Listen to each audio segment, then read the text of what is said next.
बहुत बड़ी ताकत के साथ उभरेगा और चलेगा। लोगों को विश्वास नहीं होता था, अब आप अपनी आंखों से देख रहे हैं। उतार चढ़ाव आते हैं। कल एक वो पल आया और उसमें यहाँ के जो साथी थे, विशेषकर राकेश टिकैत साहब, उन्होंने बहुत बढ़िया भूमिका निभाई और साथ में बाजवा साहब और बाकी जितने साथी थे, बहुत धैर्य से, बहुत हौसले के साथ, बहुत समझदारी से कल उन्होंने अपना जो फर्ज निभाया, जिसका नतीजा आज आप देख रहे हैं। और इसके लिए भी मैं धन्यवाद आप सबको दूंगा, क्योंकि जिस तरह से यहाँ की सारी घटनाओं को, कल के सारे घटनाक्रम को आपने दिखाया, मीडिया सोशल मीडिया से वायरल हुआ और फिर मैंने अपने फेसबुक लाइव पे 9:40 से करीब आधा घंटे के जो किया मैंने, उससे ये जो सारी चीज़ें हुई, ये उसका नतीजा।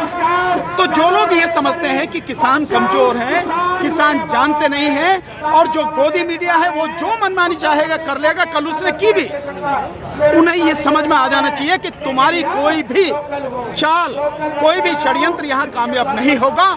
ये आंदोलन दिन प्रतिदिन और मजबूत होता चला जाएगा और अब ये आंदोलन जन आंदोलन का रूप ले चुका है। आज का जन सैलाब आपको सामने दिख रहा है। किसान एकता जिंदाबाद, किसान एकता जिंदाबाद। नारे मत लगाना। आज जिस तरह से बीजेपी के कुछ लोग यहाँ पर आए, बीजेपी विधायक के भी आने की खबर, उस घटनाक्रम को किस तरह से देख रहे हैं? नहीं, देखिए आप लोकतांत्रिक देश में, और वो उस सरकार के लोग हैं जो सरकार के मुखिया ये कहते हैं सबका साथ, सबका विकास और सबका विश्वास। तो क्या ये गुंडागर्दी से ये विश्वास जीतोगे आप? इसी तरह से सबका साथ लोगे आप या सबको साथ दोगे आप कि सरकार आपके साथ में है? यदि सरकार आपकी है तो पुलिस वाले हैं, पैरामिलिट्री फोर्सेस वाले हैं और आप आके, विधायक आके अपने 100-200 गुंडों को लाके, और यहाँ पे क्या मतलब कत्लेआम कराने का इरादा था, क्या गुंडागर्दी करवानी थी? इससे ज्यादा दुखद और क्या होगा? और मैं समझता हूँ शासन प्रशासन के भी जो भी लोग थे, आईजी डीआईजी लेवल तक के लोग थे, एसपी एसएसपी डीएम एडीएम तक के लोग थे, क्या ये आईएएस आईपीएस लोगों को इनको समझ नहीं है? तुम कानून की जो सारी स्थिति है उसको नहीं समझते हो? क्या तुम सरकार के इतने गुलाम बन गए हो कि संविधान की शपथ तो तुमने जो कानून के अनुसार काम करने की ली थी उसे भूल चुके हो? और तुम्हारे सामने गुंडे आके कह रहे हैं कि भैया पुलिस वाले तुम चलो, हम तुम्हारे साथ में। इससे बड़ी गुंडागर्दी और क्या होगी? कानून का इससे बड़ा मजाक और क्या होगा?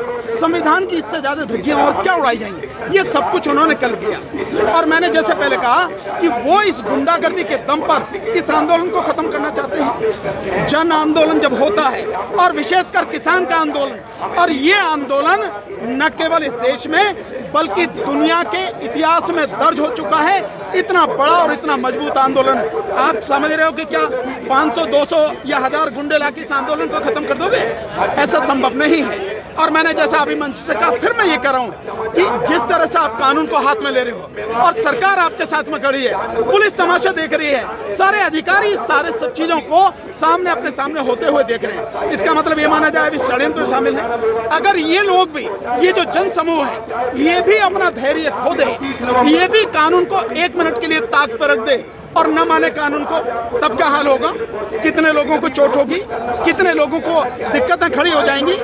और मैं दावे के साथ कह रहा हूं, अगर इस सब पे हो जाए और ये भी कुछ समय के लिए कानून को भूल जाए, तो मैं जानता हूं कि उनमें से कोई भी सही सलामत यहाँ से वापस नहीं जा पाएगा। इन चीजों को समझना जरूरी है। हर किसी को विरोध करने का अधिकार है। हम लोग कानूनी तरीके से विरोध कर रहे हैं, संविधान के दायरे में रह के कर रहे हैं। और सुप्रीम कोर्ट ने भी कहा है, इस मामले से जुड़े हुए मामले में भी कहा है कि किसानों को हम नहीं हटाएंगे, क्योंकि किसानों को अपना विरोध करने का, आंदोलन करने का संवैधानिक अधिकार है। हम उसी अधिकार का तो प्रयोग कर रहे हैं और बहुत शांतिपूर्वक तरीके से कर रहे हैं। पुलिस कह रही है कि किसानों ने हमारा एग्रीमेंट तोड़ा है। कौन सा एग्रीमेंट तोड़ा है?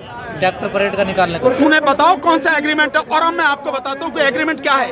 अगर एग्रीमेंट है तो ये जिम्मेदारी एग्रीमेंट के तहत सरकार की है, पुलिस प्रशासन की है कि जो रूट आपने दिया है उस रूट को बिल्कुल क्लियर करोगे आप। उस रूट में कोई भी हर्डल नहीं होगा, कोई भी रुकावट नहीं होगी।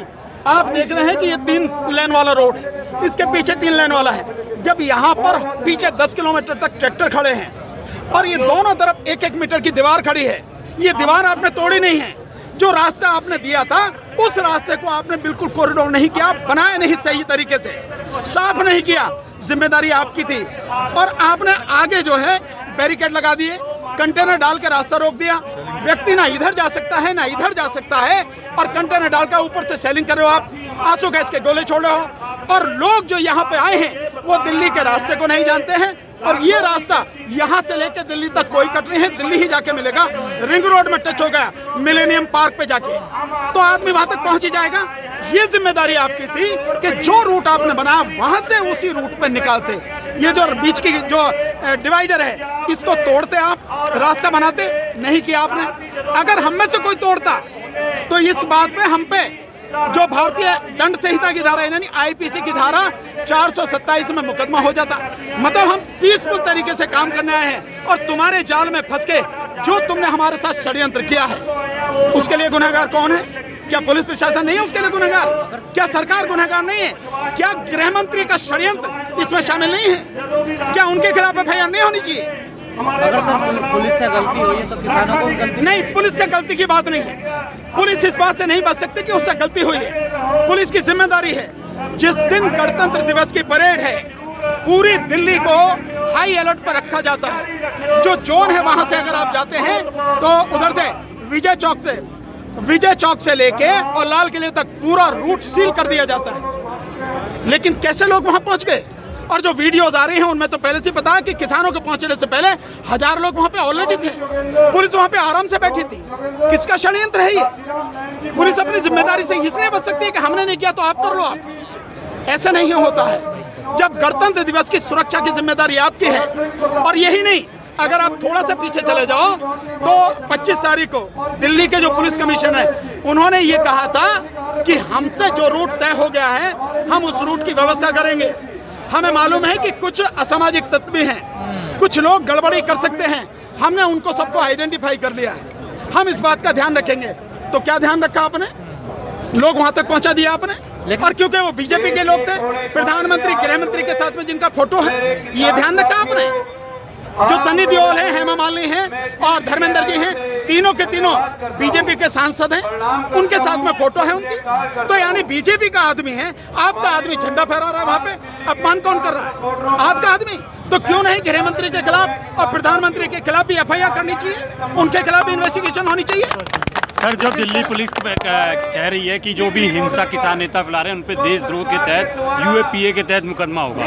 देखो, इससे भी बड़ा कोई मुकदमा होता उसे कर लो, क्योंकि पुलिस तुम्हारी, कलम तुम्हारी, एफआईआर वाली किताब तुम्हारी, और भैया सरकार तुम्हारी और अदालत भी तुम्हारी। जो मन में आए कर लो। हम कब कह रहे हैं? मैंने तो अभी कहा ना, 33 नहीं 3000 एफआईआर करो, 33,000 एफआईआर करो। बात ये नहीं है, बात ये है कि आप इस देश में कानून का राज चाहते हैं या आप कानून के नाम पे गुंडागर्दी चाहते हैं। आज हमारे साथ हो रहा है, आप हमारे खिलाफ एफआईआर कर रहे हो, कर दो, कोई दिक्कत नहीं है। हम तो कानूनी तरीके से लड़ेंगे और हम इससे डरते भी नहीं है। लेकिन आने वाले समय में अगर माना ये परिस्थिति बदल जाए, फिर क्या होना चाहिए कि जो बाकी लोग आए, जो आपके बाद आए, ये माने ये सरकार बदल जाए, जो दूसरी सरकार आए, तो तुम सबके खिलाफ भी एफआईआर होनी चाहिए। देशद्रोह वाली, देशद्रोह भी नहीं है वो, जो धारा 124 है वो है राजद्रोह। राजद्रोह और देशद्रोह में जमीन आसमान का अंतर है। लेकिन यूएपीए कानून जो इन्होंने बनाया है, जो एनएसए कानून है, उनका ये मिसयूज करते हैं और बेगुनाह लोगों के खिलाफ में एफआईआर करते हैं। आप मुझे बताइए, अभी बोल के गए हैं यहाँ पे योगेंद्र यादव जी जैसा कोई सीधा व्यक्ति होगा क्या? इतना सभ्य व्यक्ति होगा, इतना आराम से मीठा बोलने वाला? मेरे जैसा होता तो मैं मान लेता, लेकिन योगेंद्र यादव जी जैसा व्यक्ति, गुरनाम सिंह चढ़ूनी जैसा व्यक्ति, बलवीर सिंह राजेवाल जैसे व्यक्ति, ये लोग तो मतलब कहना बोल ही नहीं सकते। आप उन लोगों के खिलाफ जो हर तरह से शांति व्यवस्था बनाए रखने के लिए रात दिन एक कर रहे हैं, और जिन्होंने शांति व्यवस्था बनाए रखी है उनके खिलाफ एफआईआर कर रहे हो, थोड़ी शर्म तो आनी चाहिए। और जो इस षड्यंत्र में शामिल हैं वो आपने खुले छोड़ रखे, उनके खिलाफ कुछ नहीं। तो ये जो की गई है ये एक सोची समझी साजिश के तहत है। जैसा अभी आपको बताया गया कि पहले प्रेस के माध्यम से बदनाम करते हैं, फिर गुंडों को भेजते हैं और फिर पुलिस को भेजते हैं, और उसके बाद में ये कानूनी कार्रवाई वकीलों के माध्यम से होती है। ये इनका ढंग और तरीका है इस आंदोलन को दबाने का। लेकिन मैं आपके माध्यम से कहना चाहता हूँ, ये जो चाहे कर लें, इनके पास और भी कुछ तरीके हों वो भी अपना लें।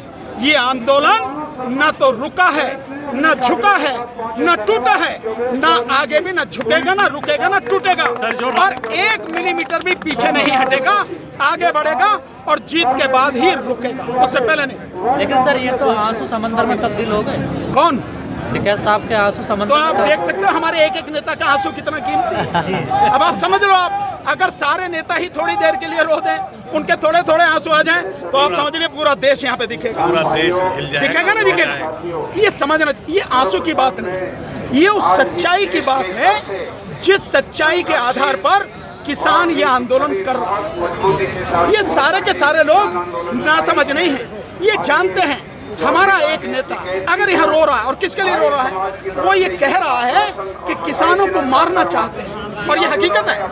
केवल किसानों को नहीं, मैं तो कह रहा हूँ पूरे देश की जनता को मारना चाहते, तबाह करना चाहते हैं। और मैंने आपको बताया भी, हर बार बताया, समझाया है। तो ऐसी स्थिति में अगर है, व्यक्ति का दिल भर आता है और उसे केवल अपने नहीं, जो उसके साथी हैं उनकी जान माल की बहुत बड़ी चिंता होती है। इसलिए ऐसे पल भावुकता के आते हैं। और मैं धन्यवाद देना चाहता हूँ देश के सभी लोगों को जिन्होंने टिकैत साहब की उस भावुकता का, उन आंसुओं का मान रखा और आज उसी के बदौलत यहाँ पर पूरी ताकत से इकट्ठे हो गए और सरकार को दिखा दिया तो जितना दबाने की कोशिश करेगी ये आंदोलन उतना ही बढ़ेगा और तेरा सफाया भाई